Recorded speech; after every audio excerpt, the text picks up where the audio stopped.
politique, est-ce que le pouvoir politique, quel que soit le pays, sera capable d'assurer le retour des cercueils vis-à-vis de son opinion publique? Eh oui, Arthur Koenigsberg. Oui, Vladimir Poutine et l'administration russe restent complètement cohérentes avec le narratif qu'elle déploie en réalité depuis 2005-2007, qui est que la montée en agressivité de la Fédération de Russie serait due à une extension de l'OTAN sur les territoires d'Europe centrale et orientale. Et il faut se souvenir qu'en 2014, lorsque les Russes font cette première annexion de la Crimée et d'une partie du Donbass, c'est en réaction à un possible rapprochement de l'Ukraine vis-à-vis de l'Union européenne, vis-à-vis possiblement de l'OTAN. Et lorsque les Ukrainiens mettent dehors le président vassal du Kremlin, Yanukovych. Donc, le 24 février 2022, lorsque Vladimir Poutine fait cette invasion totale à grande échelle de l'Ukraine, c'est pour soumettre l'Ukraine, l'éloigner complètement de l'Europe et de l'Occident.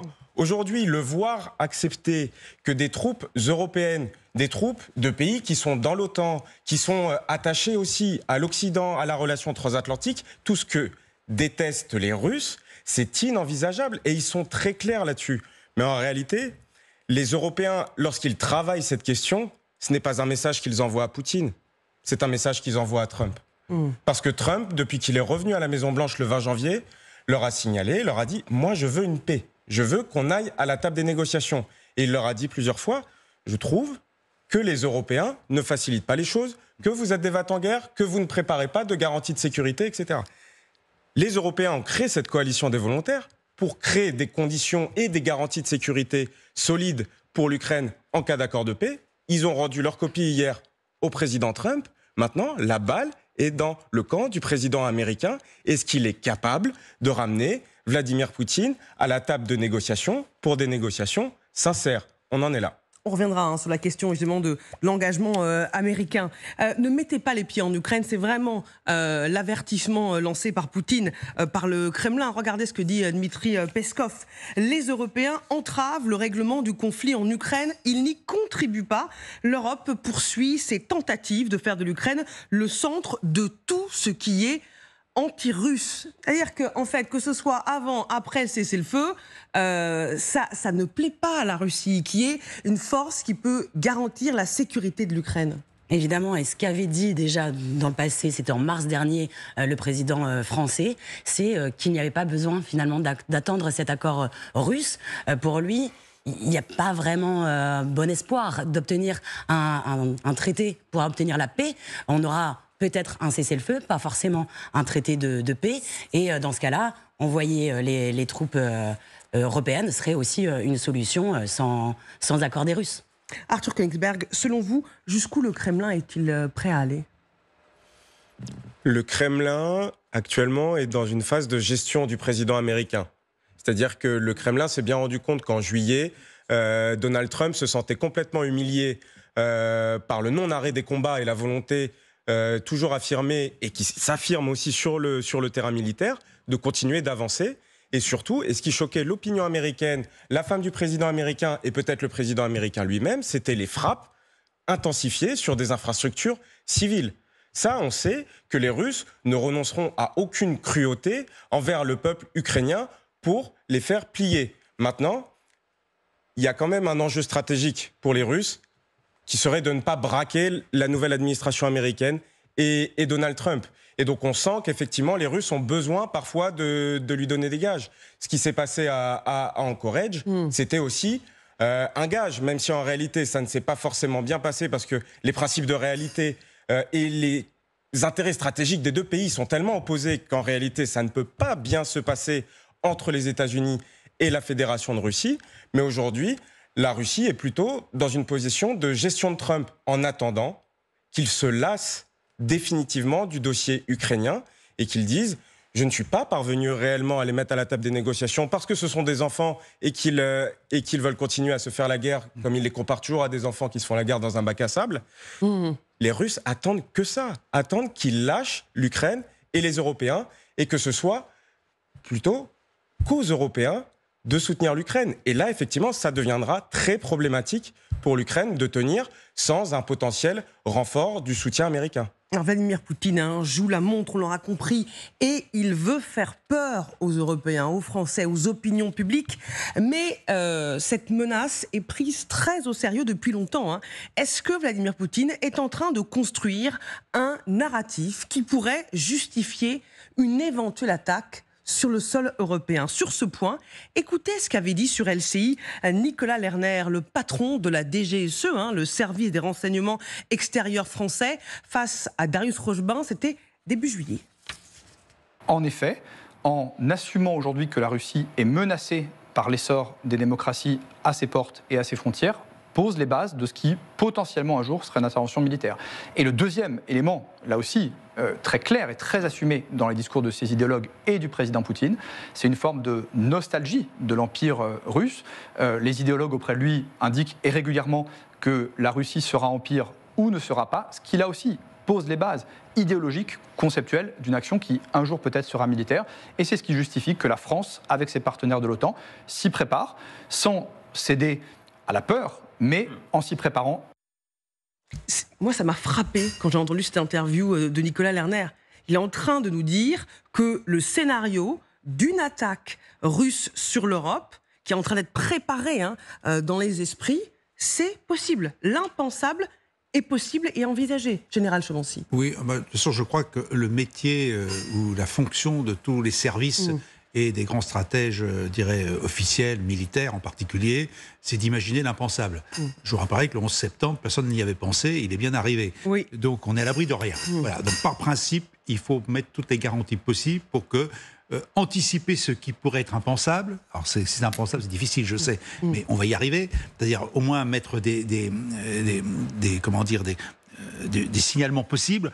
S'il se passe telle chose, oui, il faut se méfier. Alors, moi, je ne crois pas, je n'ai pas les informations de la DGSE, mais je ne crois pas que ce soit une possibilité réalisable, non pas parce que Poutine ne voudrait pas le faire, mais simplement parce que, vu l'état de la Russie aujourd'hui, je vois mal, que ce soit au point de vue démographique, point de vue militaire, économie, comment elle pourrait s'engager dans une telle entreprise vis-à-vis d'une Europe qui est globalement bien portante, plus nombreuse, avec des armées au total quand même beaucoup plus nombreuses même que celles de la Russie.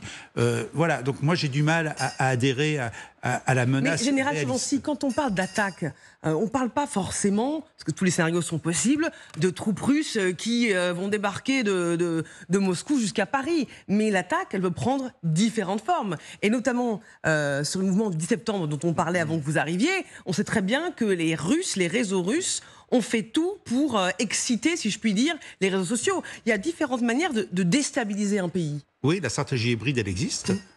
Et le problème, c'est que les démocraties ont des faiblesses inhérentes à leur fonctionnement. On commencera par beaucoup de libertés qui sont accordées, par principe. C'est le choix même des démocraties. Et qu'à un moment donné, des libertés mal comprises ou mal utilisées peuvent se faire au détriment de la démocratie. On peut prendre l'exemple du vote. On peut très bien avoir le droit de vote, qui est une liberté démocratique, et puis arriver à avoir des gouvernements qui pourraient être antidémocratiques par le vote. Et qu'est-ce qu'on dit ? On dit rien, parce qu'on peut rien dire, puisqu'on est en démocratie, on doit le tolérer.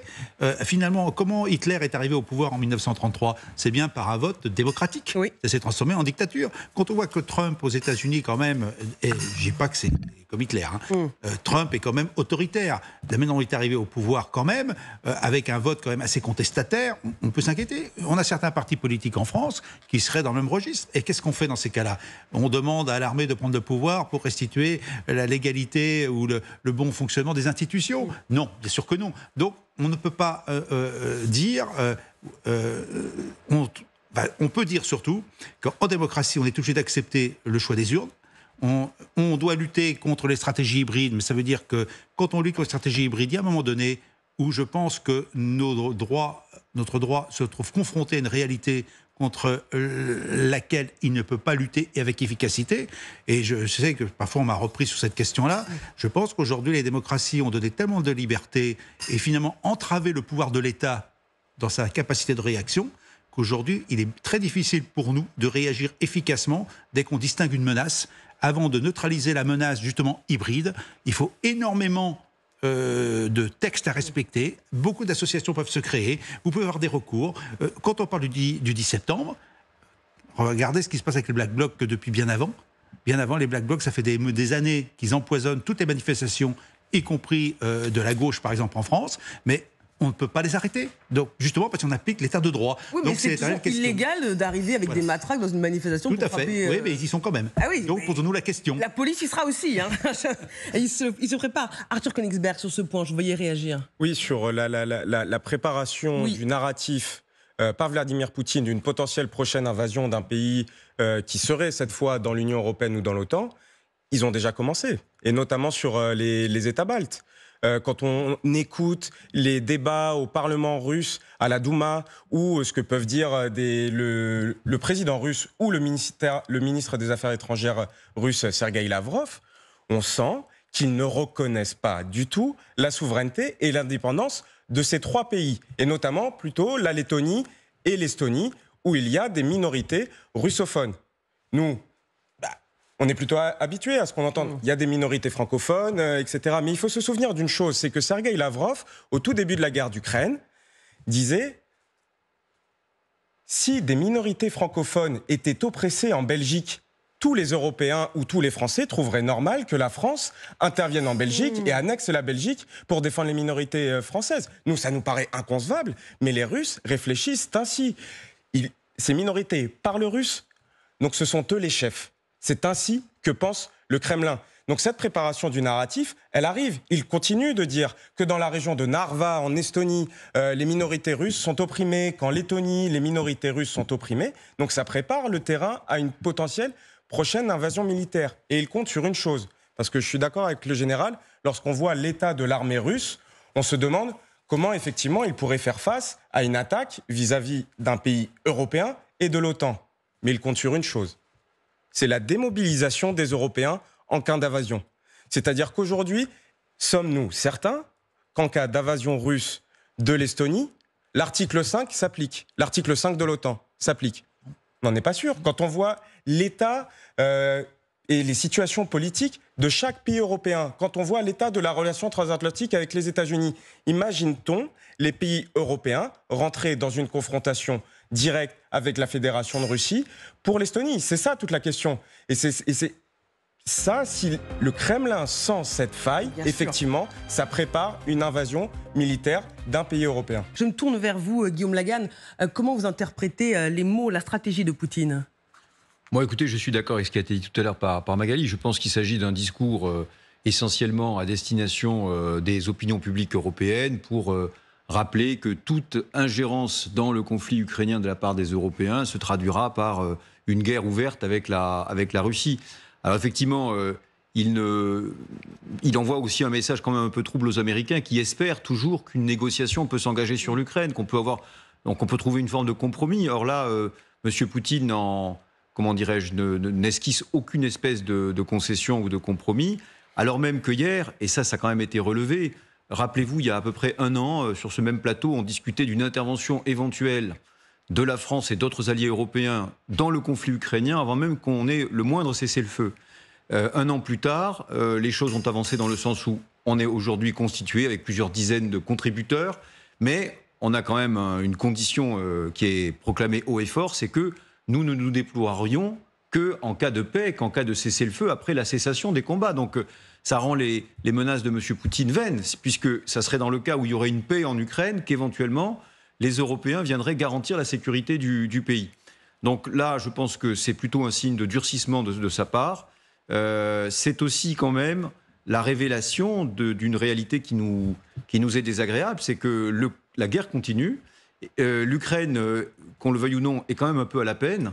Et donc la question qui va se poser, c'est de savoir si cette condition qu'on a mise, c'est-à-dire nous n'irons que si la paix est instaurée, est-ce qu'on va pouvoir la maintenir? Est-ce qu'il ne va pas y avoir un moment où les Européens, maintenant qu'ils ont un plan de bataille, maintenant qu'ils ont des contributeurs désignés, et peut-être, on y reviendra, l'appui des États-Unis, oui, est-ce qu'ils ne vont pas être obligés d'intervenir plus tôt pour venir tout simplement en aide à une Ukraine qui serait dépassée sur le plan militaire?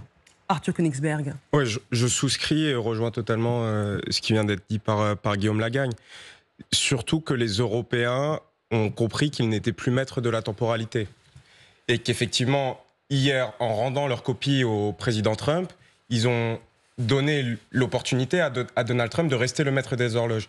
Mais si Donald Trump ne saisit pas cette balle donnée par les Européens et que nous restons dans cette perspective de potentielle négociation et que la guerre s'intensifie, que les bombardements s'intensifient chaque jour sur les infrastructures civiles et énergétiques et militaires ukrainiennes, effectivement, les Européens pourraient se retrouver, en tout cas les Européens qui perçoivent cette guerre d'Ukraine comme étant indispensable et fondamentale dans l'architecture de sécurité du continent européen, effectivement, par exemple les Français, les Britanniques et les Baltes, et pourquoi pas les Finlandais, d'entrer sur le territoire ukrainien pour, pourquoi pas, mettre fin au conflit. Mais ça demandera un courage politique énorme, et c'est ce que joue Poutine.